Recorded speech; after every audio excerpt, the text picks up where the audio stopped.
पाठ 18 शंकराचार्य मध्य प्रदेश में। जो शंकराचार्य जी हैं उनके बारे में आज पाठ के माध्यम से हम पढ़ेंगे। ये संकलित है, इसको किसी किताब से लिया गया है। आध्यात्मिक क्षेत्र का ज्ञान पाठ के अंतर्गत, अध्यात्म मतलब जो अपना धर्म है, आध्यात्म है, उसके बारे में हम पढ़ेंगे। शिक्षा के महत्वपूर्ण केंद्र और स्थल की शिक्षा के महत्वपूर्ण केंद्र कहाँ कहाँ रहे हैं, जगह कहाँ कहाँ है, उनके बारे में हम जानकारी प्राप्त करेंगे। संधि इस पाठ के अंतर्गत पढ़ेंगे। सहायक क्रिया क्या होती है वो भी हम सीखेंगे। मध्य प्रदेश प्राचीन काल से शिक्षा का महत्वपूर्ण केंद्र रहा है। जो मध्य प्रदेश है वो प्राचीन मतलब पुराने समय से ही शिक्षा का महत्वपूर्ण केंद्र रहा है। रामकृष्ण सुदामा ने यहाँ सांदीपनी आश्रम कृष्ण और सुदामा ने यहाँ सांदीपनी आश्रम में शिक्षा प्राप्त की थी। आचार्य शंकर ने ओंकारेश्वर मध्य प्रदेश में ही दीक्षित होकर अपने सिद्धांतों के प्रतिपादन के लिए संपूर्ण भारतवर्ष का भ्रमण किया था। और जो आचार्य शंकराचार्य जी हैं उन्होंने भी ओंकारेश्वर में जो मध्य प्रदेश में है वहाँ से ही अपनी दीक्षा जो है शिक्षा दोनों चीज़ें प्राप्त की। जन्म और विद्याभ्यास, उनका जन्म और विद्याभ्यास कहाँ है इसके बारे में आज हम पढ़ते हैं इस पैराग्राफ में। शंकराचार्य का जन्म कहाँ हुआ? लगभग 1200 वर्ष पूर्व केरल में पूर्णा नदी के तट पर स्थित कालड़ी ग्राम में सन 780 ईस्वी में हुआ। कौन सी ईस्वी में? 780 केरल में हुआ और पूर्णा नदी के तट पर कालड़ी गांव है वहाँ। इनके पिता का नाम शिवगुरु और माता का नाम आर्यांबा था। इनकी माता का नाम क्या था? आर्यांबा। शंकर बाल्यकाल से ही स्मरण शक्ति इतनी प्रखर थी कि 3 वर्ष की उम्र में एक बार जो सुन लेते थे उसे अक्षरशः दोहरा देते थे, मतलब उसके वैसा का वैसा दोहरा देते थे। अतः शीघ्र ही उनका पाटी संस्कार किया गया। कुछ ही दिनों बाद शिवगुरु का देहांत हो गया, मतलब उनके जो गुरु थे वो शांत हो गए। माता आर्यांबा ने उनका लालन पालन किया। 5 साल की वय में उनका उपनयन संस्कार, मतलब 5 वर्ष के जब वो उपनयन संस्कार किया गया है ना, जनेऊ दी गई और शिक्षा के लिए गुरुकुल भी भेज दिया गया, मतलब गुरु के यहाँ पढ़ने के लिए भेज दिया। 7 वर्ष की अवस्था में उन्होंने शास्त्रों में प्रवीणता प्राप्त कर ली। जब वो 7 वर्ष के तब उन्होंने सारे शास्त्र पढ़ लिए थे। संन्यास की ओर, अब देखो वो संन्यास कैसे लेते हैं। अध्ययन पूरा कर वह गुरुकुल से घर पहुंचे। बालक शंकर के मन में पूर्व संस्कारवश संन्यास ग्रहण करने की इच्छा बलवती होती गई। मतलब जो है संन्यास ग्रहण करने की इच्छा बलवती मतलब ज़्यादा बढ़ती गई कि मैं संन्यास ग्रहण करके कुछ अच्छा कार्य करूँ। माता के प्रति लगाव के कारण उनके मन में दुविधा थी। वे नित्य अपनी माता के साथ स्नान करने नदी पर जाते थे। एक दिन जब वे नदी में स्नान कर रहे थे तो मगरमच्छ ने उनके पैरों को पकड़ लिया था। मगरमच्छ ने क्या किया? उनके पैर को पकड़ लिया था। वह चीखे चिल्लाए।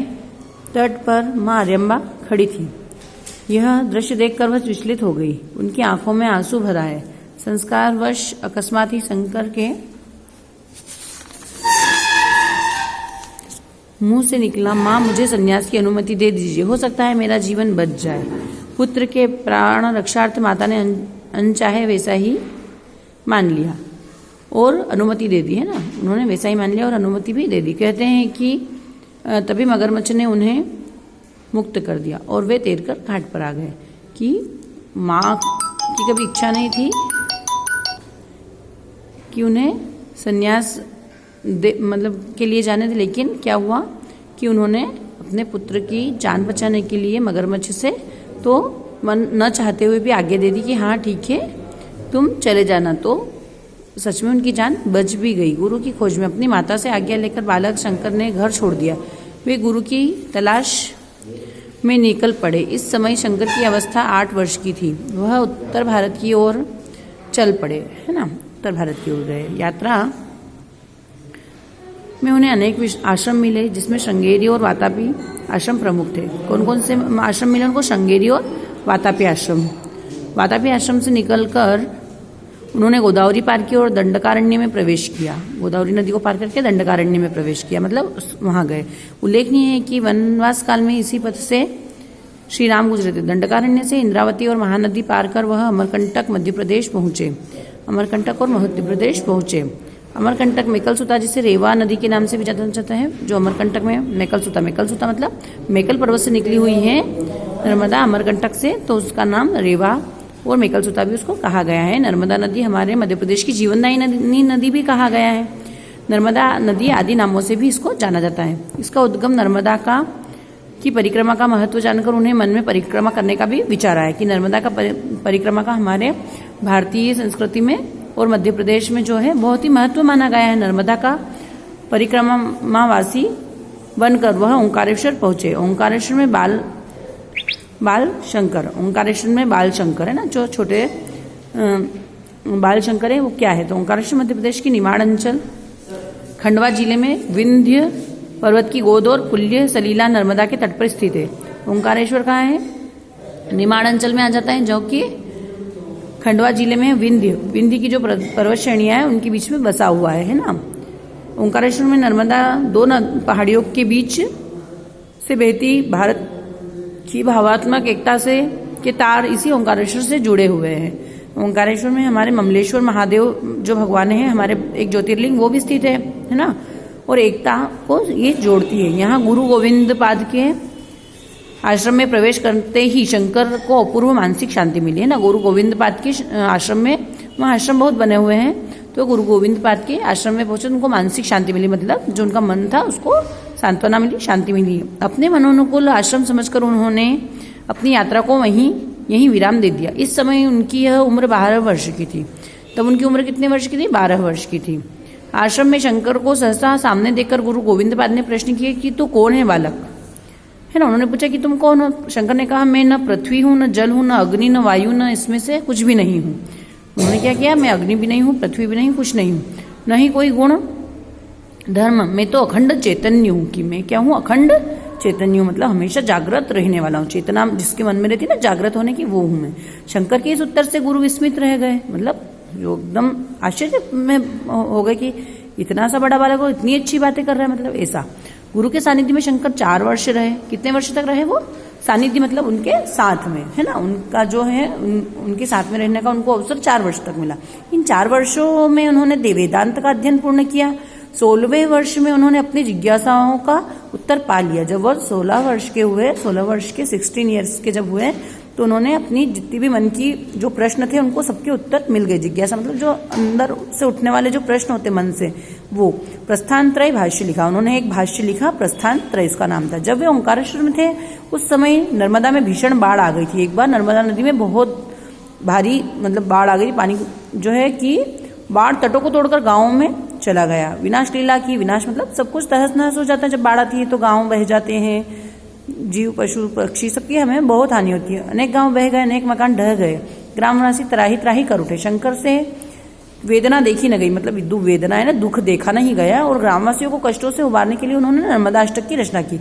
उनके मुंह से नर्मदा अष्टक निकलने लगे, है ना, अपने आप, और उन्होंने रचना कर दी और अपनी योगिक शक्ति से नर्मदा के जल को कमंडल में भर लिया। जैसे शिव ने जब तांडव किया था तब अपने आप उनके मुंह से जो शब्द निकले थे, है ना, वैसे ही इनसे भी गांव वालों का दुख देखा न गया। और नर्मदा को वश में करने के लिए नर्मदा अष्टक की रचना अपने आप हो गई। योगिक शक्ति उनके पास में थी। नर्मदा के जल को उन्होंने कमंडल में भर लिया था। साधु संतों के पास एक कमंडल होता है जो लोटे के आकार का दिखता है और ऊपर से उसमें एक पकड़ने का बोलना चाहिए कि तांबे का या ऐसे धातु से बना हुआ होता है। गुरु को यह जानकर प्रसन्नता हुई कि शंकर ने योग में भी महारत हासिल कर ली, मतलब उनको योग में भी महारत हासिल थी। उन्होंने शंकर को बुलाया और कहा, शंकर, जिस तरह बादल एक स्थान से दूसरे स्थान तक बरसते हुए विचरण करते हैं तथा वनस्पतियों पर बरसकर धरा को धन धान्य से परिपूर्ण करते हैं, उसी तरह तुम भी भ्रमण करो, लोगों को सही दिशा देने का प्रयास करो। देश के महान धर्मों में तंत्रवाद प्रवेश कर गया है। समरसता के स्थान पर विलासिता का बोलबाला हो रहा है। तेरे और मेरे के द्वैत में लोग फंसे हैं, उनको भ्रम से निकालो। क्या कहा है उनके गुरु ने कि तुम्हारे अंदर तो सारी ही शक्तियां हैं, सारी ज्ञान तुम्हें प्राप्त है। तो जिस तरह से बादल जो होते हैं एक स्थान पर बरसकर अगले स्थान पर चले जाते हैं और जो अपनी धरती है, भूमि है, इसको धन धान्य से परिपूर्ण करते हैं, उसी प्रकार तुम भी एक स्थान से दूसरे स्थान पर जाकर विचरण करके, मतलब पहुंचकर लोगों के मन में जो आज तो तेरा और मेरा की जो भावना है जो कि समरसता नहीं है आज। तंत्रवाद मतलब लोग ये चाहते कि वो मैं कर लूं ऐसा, मैं की जो बात है, और वैमनस्यता जो फैल गई है ना, जिसको कहना चाहिए ईर्ष्या और जिसमें घृणा के भाव है, उनको तुम दूर करो। और वो तुम कैसे करोगे? एक जगह से दूसरे स्थान पर जाकर उनको भ्रम से निकालो, मतलब इस तरह के भ्रम से उनको अपने को हटाना है, उनको उनके मन में अच्छी बातें तुम्हारे ही द्वारा डालनी है और लोक कल्याण तुम्हें करना है। वैदिक धर्म के पुनरुत्थान के लिए प्रयत्न करो, है ना। पुनरुत्थान मतलब फिर से उसका उत्थान हो, किसका? वैदिक धर्म, जो कि अब हम कम पढ़ते हैं, उसका पुनरुत्थान करना है, उसको फिर से हमारे जीवन में लाना है। अब तुम शास्त्रों में पारंगत हो गए हो, शास्त्रार्थ के लिए काशी जाओ। कहाँ जाना है? कब बोला? काशी, जो कि बनारस में है। वहाँ भी कहना चाहिए कि पठन पाठन के जो है केंद्र बहुत ज़्यादा बने हुए हैं। आज भी वाराणसी के जो विश्वविद्यालय वगैरह है वो बहुत ही मान्यता, जिसको बोलना चाहिए कि ज़्यादा से ज़्यादा लोग मानते हैं, और वहाँ पर शिक्षा भी अच्छे स्तर पर दी जाती है। माहिष्मति की ओर प्रस्थान। काशी में शंकर मीमांसा दर्शन के प्रकांड विद्वान कुमारिल भट्ट से मिलने गए। कुमारिल भट्ट मीमांसा के जो है मीमांसा दर्शन के बड़े ही कहना चाहिए विद्वान है। कुमारिल भट्ट उस समाधि की स्थिति में थे। समाधि टूटने पर उन्होंने शंकर को देखा और शंकर से शास्त्रार्थ करने में अनिच्छा प्रकट की। मतलब कि वो समाधि लेने वाले थे। समाधि मतलब फिर इंसान किसी से कुछ बात नहीं करता है, किसी को देखना नहीं चाहता है, बस उसका जीवन में सारे काम उसके हो जाते हैं। वो समाधि लेने के कगार पे होता है, तो वो क्या है, उन्होंने अनिच्छा प्रकट की, उन्होंने शंकराचार्य से नहीं मिलना है। शंकर खिन्न हो गए, मतलब गुस्सा हो गए। शंकर की खिन्नता को कुमारिल भट्ट ने भाप लिया, मतलब समझ गए। उन्होंने शंकर को माहिष्मति जाकर मंडन मिश्र से शास्त्रार्थ करने की सलाह दी। मंडन मिश्र थे, माहिष्मति में जाकर तुम मंडन मिश्र से शास्त्रार्थ करो, मतलब जो तुम्हारे शास्त्र जो भी है, तुमको जो भी आता है वो तुम मंडन मिश्र के सामने जाकर आदान प्रदान करो, उनसे बात करो। मंडन मिश्र कुमारिल भट्ट के शिष्य और कर्म मीमांसा के अप्रतिम विद्वान थे। ये उनके शिष्य थे, है ना। वो भी अप्रतिम विद्वान थे, मतलब उनके जैसा और दूसरा कोई था नहीं, बहुत ही ज़्यादा गुणी थे। उनसे भेंट करने शंकर माहिष्मति मतलब महेश्वर पहुँचे, जो कि इंदौर की रानी अहिल्याबाई ने अपनी राजधानी बनाई थी। इंदौर की जो महारानी थी अहिल्या, उन्होंने महेश्वर को ही अपनी राजधानी बनाई थी, जो कि माहिष्मति नाम था, महेश्वर। पनघट पर महिलाएं जल भर रही थी। उन्हीं में से एक पनिहारिन सुवाम्बा से मंडन मिश्र के घर का पता पूछा। उन्होंने संस्कृत में ही शंकराचार्य से वार्तालाप किया। उन्होंने भी मतलब जो संस्कृत भाषा है उसी में शंकर से वार्तालाप की, मतलब बातचीत की, और बताया कि पास ही राजमार्ग पर मंडन मिश्र का निवास है। वहाँ दरवाजे पर पिंजड़ों में बंद शुक सारिकाएं शास्त्रार्थ करते हुए मिलेंगे। मतलब शुक सारिकाएं मतलब जो तोते, और सारिका मतलब जो तोते की जो पत्नी से यहाँ अर्थ निकालेंगे हम, वो आपस में बातचीत, क्योंकि तोते जो हैं वो बोलते हैं, तो वो आपस में आपको वार्तालाप करते हुए दिखाई देंगे। जब शंकराचार्य मंडन मिश्र के निवास पर पहुंचे, मंडन मिश्र को समझते देर न लगी कि शंकराचार्य शास्त्रार्थ के लिए आए हैं। वो समझ गए कि शंकराचार्य मुझसे शास्त्रार्थ करने के लिए आए हैं। शास्त्रार्थ में मंडन मिश्र की पत्नी भारती निर्णायिका बनी। निर्णायिका मतलब जज, जिसको बोलते हैं माश की भाषा में, वो दोनों के बीच की निर्णायिका बनी, मतलब निर्णय लिया कि कौन ज़्यादा अच्छा शास्त्रार्थ करता है। भारती उद्भट विदुषी और विलक्षण प्रतिभा की स्वामिनी थी, है ना। वो भी बहुत ही विद्वान थी और विलक्षण प्रतिभा की स्वामिनी थी। स्वामिनी मतलब कहना चाहिए कि उनके जैसा और कोई नहीं था। घोषणा के अनुसार हारने वाले को विजेता का शिष्य बनना था। मंडन मिश्र पराजित हुए। फलतः मंडन मिश्र ने शंकराचार्य का शिष्यत्व ग्रहण किया, है ना।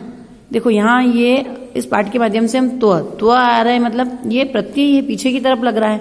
अभी हमने आगे पढ़ा था कि हम इस पाठ के अंतर्गत क्या चीज पढ़ेंगे, तो यहाँ शिष्य धन तत्व करेंगे, तो शिष्यत्व, इस तरह से प्रत्यय भी आपको यहाँ पर बताए गए हैं। और शंकराचार्य किसके? मंडन मिश्र के शिष्य बने। ग्रहण करना मतलब बन गए वो। सुरेशाचार्य ने के नाम से प्रसिद्ध हुए मध्य प्रदेश, एक लाइन छोड़ गई। शंकराचार्य ने सर्वाधिक महत्वपूर्ण श्रृंगेरी मठ का प्रथम प्रधान आचार्य नियुक्त किया। जो श्रृंगेरी मठ है उसका प्रथम आचार्य उनको नियुक्त किया। मंडन मिश्र सुरेशाचार्य के नाम से प्रसिद्ध हुए। जो मंडन मिश्र थे वो सुरेश्वराचार्य के नाम से प्रसिद्ध हुए। मध्य प्रदेश को यह गौरव प्राप्त है। उसके एक पुत्र को दक्षिण में भारतीय एकता का विस्तार करने का अवसर प्राप्त हुआ। उज्जैनी में शंकराचार्य, अब उज्जैन में शंकराचार्य जी ने क्या किया है ना, उज्जैन में भी शंकराचार्य, मतलब शंकराचार्य को उनके गुरु ने बोला था कि तुम्हें हर जगह जाना है और क्या करना है, लोगों में लोक कल्याण तुम्हें करना है, लोगों में अच्छी भावनाओं का समावेश तुम्हें करना है। अपनी दिग्विजयी यात्रा के द्वितीय चरण में जब शंकराचार्य सन 804 ईस्वी में उज्जैनी आए तब उज्जैनी कापालिकों का प्रमुख केंद्र बन चुकी थी। कापालिक मतलब जो ढोंगी और इस तरह के लोग होते हैं उन्हें कहा गया है। समूचे भारत में कापालिकों का प्रसार हो चुका था। प्रसार मतलब फैल गए थे। उन्हें कापालिकों के अमर्यादित आचरण देखकर, अमर्यादित मतलब अपनी मर्यादा से बाहर होकर जो आचरण मतलब व्यवहार करते थे वो भयंकर कष्ट हुआ, उनको बहुत दुख हुआ। आचार्य ने उनसे शास्त्रार्थ करने की ठानी, मतलब कि मैं उनसे शास्त्रार्थ करूंगा। क्रकच नामक कापालिक जब शास्त्रार्थ में हार गए तो उसने अपने शिष्यों के साथ आचार्य पर आक्रमण कर दिया। वो हार गए तो उन्होंने क्या किया, आक्रमण कर दिया। जो व्यक्ति जब हार जाता है तो वो बहुत दुख होता है उसको मन में, तो उनसे वो सहन न होते हुए उन्होंने उनका शिष्यत्व न ग्रहण करते हुए क्या किया, उन पर आक्रमण कर दिया। किंतु ऐन वक्त पर सेना के आ जाने से वे बच गए।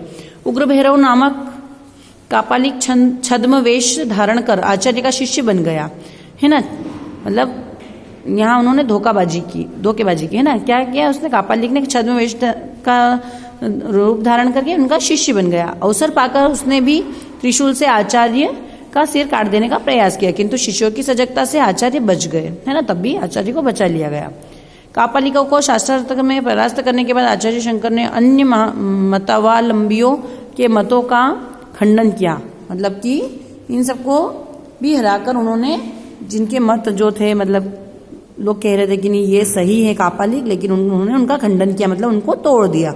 उन्होंने उस समय के भारत के विभिन्न मतावलंबियों के अव्यवहारिक अनुचित विचारों, पारस्परिक मनमुटाव और फूट का अनुभव किया और उन्हें मनुष्य जैसा आचरण करने की प्रेरणा दी। जो वो कहना चाहिए कि बेकार से जो लोग थे उनको भी अच्छा पाठ उनको पढ़ाया कि समाज में हमें किस तरह से रहना चाहिए। आचार्य शंकर ने उस युग के समाज में व्याप्त कुरीतियों को देखा और कापालिकों जैसे भ्रष्ट धर्मावलंबियों को शास्त्रार्थ में पराजित किया। मतलब जो व्याप्त कुरीतियां, जो रूढ़िवादिता और सब होती है ना, उनको उन्होंने हटाया और कापालिकों को भी समाज में रहने की शिक्षा दी। आचार्य शंकर महान संगठनकर्ता भी थे। उन्होंने भटक से कटक तथा कन्याकुमारी से कश्मीर तक, है ना, भटक से कटक और कन्याकुमारी से कश्मीर तक की पैदल यात्रा की। उन्होंने 4 पीठों की स्थापना की। 4 पीठ जो हैं आज हमारे हिंदुओं में बहुत ही बड़ी उपलब्धि है, ये कहना चाहिए। तो उनकी स्थापना शंकराचार्य जी ने ही की थी, जो हमारे तीर्थ है। ये 4 पीठ क्रमशः उत्तर में बद्रीनाथ धाम, जो कि हम बद्री विशाल के नाम से भी जानते हैं, दक्षिण में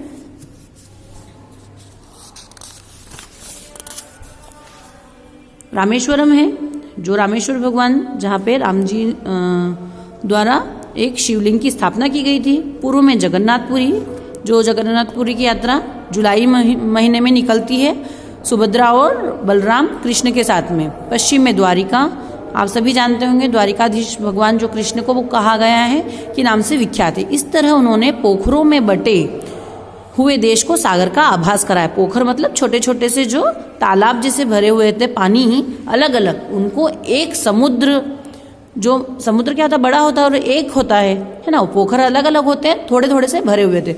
उन्होंने इस तरह पोखरों में बटे अपने देश को भी सागर का आभास कराया कि हम सब एक हैं, और एक देश को एक सूत्र में बांधा, मतलब हम सब एक हैं और एकता के साथ रहने की बात बताई। उन्होंने भारत की रूढ़ियों पर जमकर प्रहार किया। जो रूढ़िवादिता थी हमारे भारत में, आज भी हम कई समाज में देखते हैं कि रूढ़िवादिता चलती जा रही है, जो कि नहीं चलनी चाहिए, और उससे कई धर्म में और कई समाज में लोगों को परेशानियां भी उठानी पड़ती है, वह सब रूढ़िवादिता को उन्होंने तोड़ा। कुछ जगह आज भी यह व्याप्त है, लेकिन हम ही इंसान जो है कि उसको हटाएंगे, तो हमें उसके लिए भी प्रयासरत रहना चाहिए। ये पाठ हमें इसीलिए दिया गया है कि हम इससे कुछ सीखकर अपने समाज के लिए कुछ अच्छा करें। वह अपने सपनों का ऐसा भारत देखना चाहते थे जिसमें सामाजिक समरसता की सुगंध हो, मतलब सब आपस में मिलजुल कर रहे। मात्र 32 वर्ष की आयु पाकर भी 8वीं 9वीं शताब्दी के पुनर्जागरण और राष्ट्र निर्माण में उन्होंने महत्वपूर्ण भूमिका निभाई। युग पुरुष आदि शंकराचार्य के प्रति हम सब भारतवासी श्रद्धान्वित हैं, मतलब आज भी हम उन्हें सिर झुकाते हैं। ऐसे शंकराचार्य को हम दिल से नमन करते हैं। पाठ बहुत ही अच्छा है, ध्यान से पढ़ना, एक बार इसको बहुत अच्छे से समझ में आएगा। कई प्रश्नों के उत्तर आपको इसमें मिल जाएंगे। नीचे शब्दार्थ दिए गए हैं, इससे कठिन शब्दों को आप समझ सकते हैं। धन्यवाद।